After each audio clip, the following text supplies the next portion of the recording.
Another type of vehicles that you haven't mentioned so far, and that is absolutely crucial, it's the one that are used in agriculture and mostly tractors.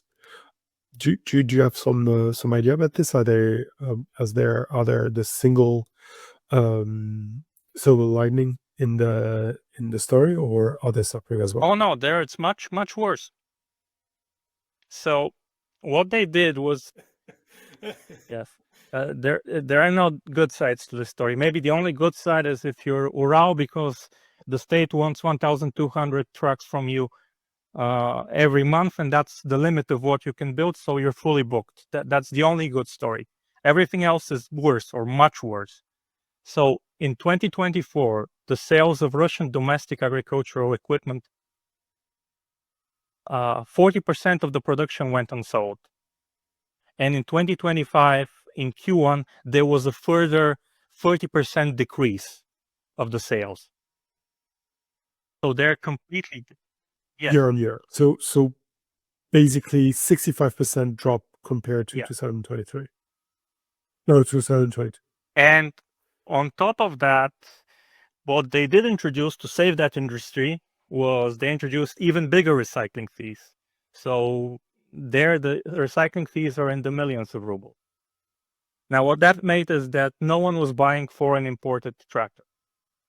The problem is that people didn't like Russian tractor.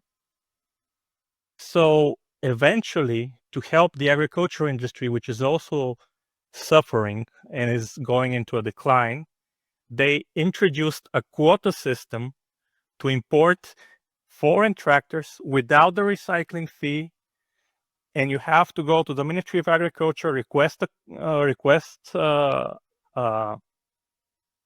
part of that quota, and then they give you the quota, then you import the tractor, and then you can use it in your farm.